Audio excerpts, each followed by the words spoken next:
Hari ini adalah pesta pembaptisan Tuhan. Menariklah cara Santo Lukas menceritakan peristiwa itu. Seperti biasa, kalau ada sesuatu yang sedemikian penting di dalam kehidupan Yesus, Santo Lukas mulai berkata, Yesus sedang berdoa. Santo Vincentius juga selalu memulai semua karyanya dengan lebih dahulu menempatkan dirinya di hadapan Allah Bapa dalam doa, karena ia mau menjadi yakin bahwa hal yang akan dilakukannya atau dialaminya sungguh sesuai dengan penyelenggaraan ilahi. Dan di dalam keadaan berdoa itu, Yesus mendengarkan suara Bapanya. Engkaulah anak yang kukasihi. Selamat mengikuti Rehavin hari ini. Tuhan memberkati. Saudara-saudari terkasih, kita masih dalam suasana penampakan Tuhan. Kalau kita misalnya dalam doa harian brevier, kita baca pada hari penampakan minggu yang lalu bahwa hari ini pengantin surgawi disatukan dengan gereja sebab di Yordan Kristus membasuh dosa umatnya.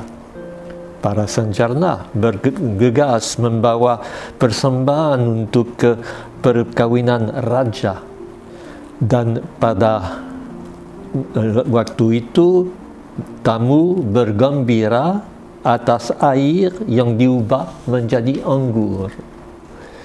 Dalam gereja timur yang penampakan Yesus, penampakan Tuhan lebih dipusatkan pada permandian Yesus di Sungai Yordan daripada kunjungan sarjana-sarjana ke Bethlehem. Dan juga ambil pokok dalam yang akan kita rayakan minggu berikutnya, minggu kedua dalam masa biasa, yaitu pesta di Kana, di mana air dijadikan anggur. 3 peristiwa yang dianggap di mana Tuhan ditempatkan, diperlihatkan sebagai Dia yang adalah Tuhan. Dan minggu ini tentu kita adalah pesta pembaptisan Tuhan di Yordan.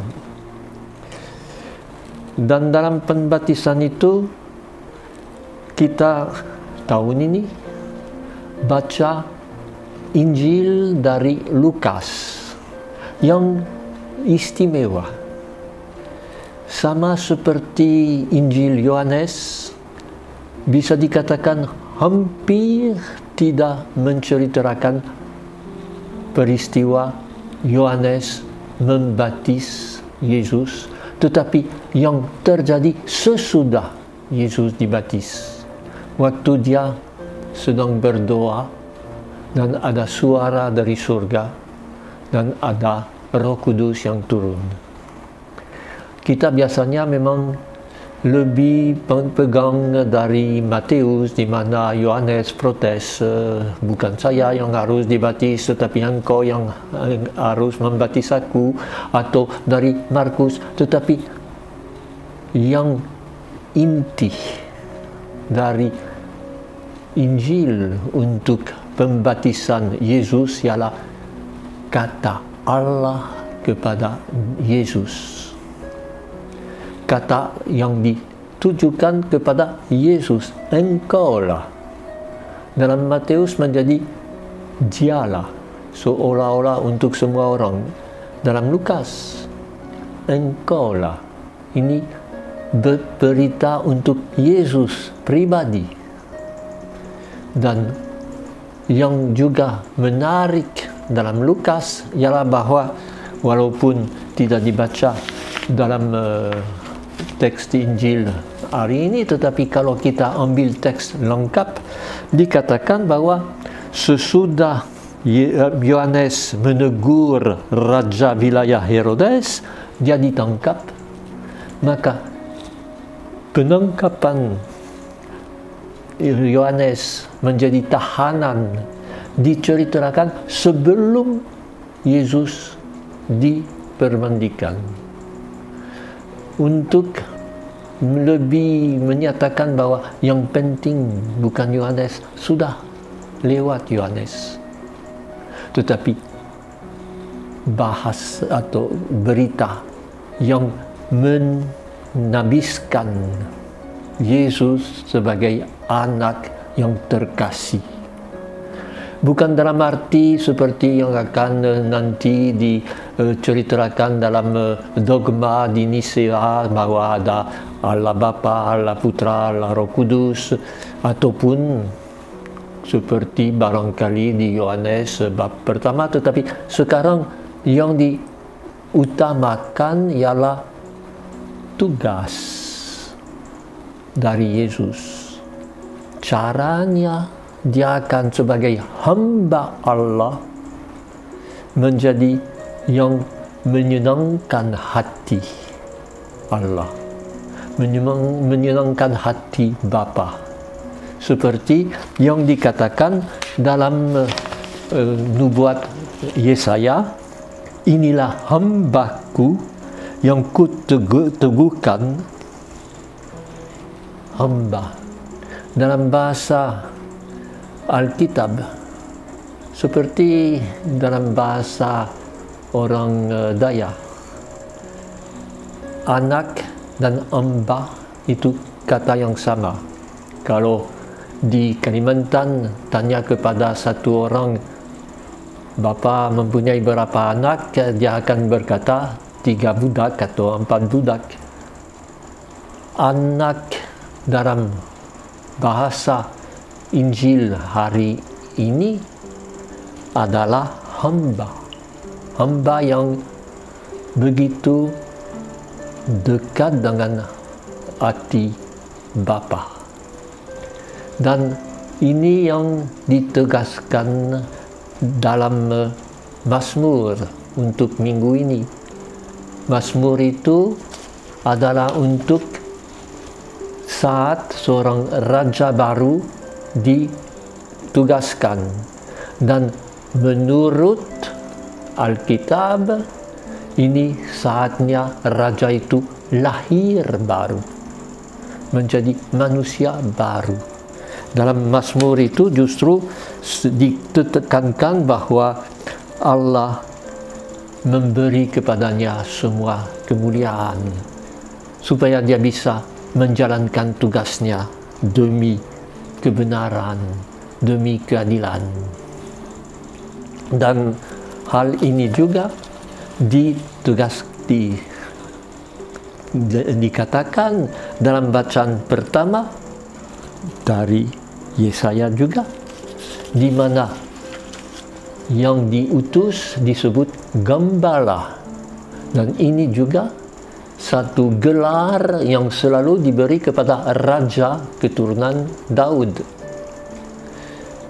Harus kita sungguh-sungguh mengerti maksud Lukas dengan menceritakan pembaptisan Yesus, bukan untuk buat kita sedikit heran bagaimana Yesus harus dibaptis dan lain, tetapi untuk mengerti bahwa inilah permulaan dia, Yesus, akan bisa mulai tugasnya karena ditabiskan, dinyatakan sebagai hamba Allah, sebagai gembala, sebagai raja keturunan Daud.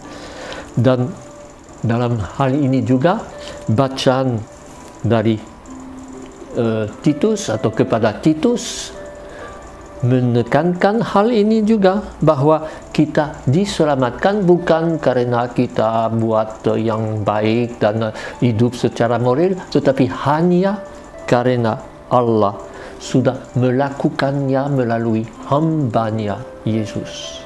Seperti dikatakan dalam bacaan pertama, hiburlah, hiburlah umatku. Bukan tuntut ini, tuntut itu, tetapi hiburlah, tenangkanlah hati Yerusalem, dan jadilah gembira. Saya kira ini juga yang Santo Vincentius selalu mau sampaikan. Pergi kepada orang yang berbeban berat karena kemiskinan, yang tidak tahu apa-apa karena tidak ada yang mengajar, yang menderita, untuk beritahukan kepada mereka, kamu adalah hadirnya Tuhan. Kamu adalah yang bisa menginjili kami. Kabar baik karena kamu adalah kekasih Tuhan.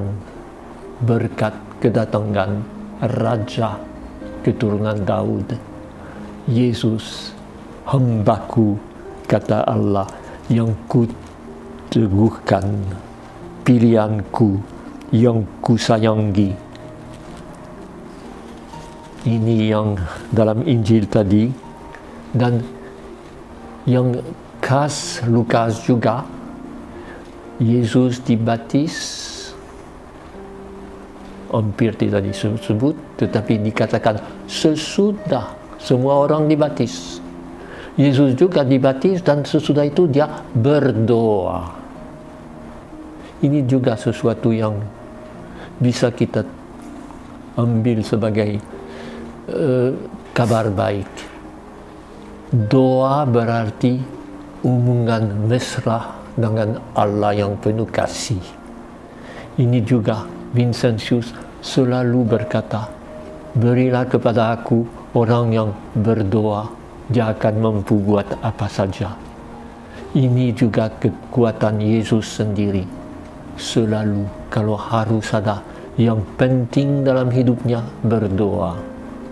Untuk kita juga, janganlah melalaikan selalu hubungan dengan Allah dalam kasih, untuk ucapkan terima kasih.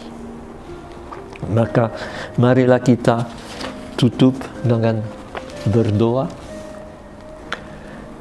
Allah Bapa kami, Putramu Yesus Kristus telah menunjukkan belas kasih-Nya kepada kami, umat-Mu yang berdosa, dengan menerima pembaptisan dari Yohanes Pembaptis. Kami mohon agar berkat belah serasa-Nya kami Kau teguhkan dalam menghayati hidup sebagai anak-anak yang berkenan di hati-Mu, seperti Dia berkenan di hati-Mu. Semuanya melalui Yesus Tuhan kita. Amin. Aku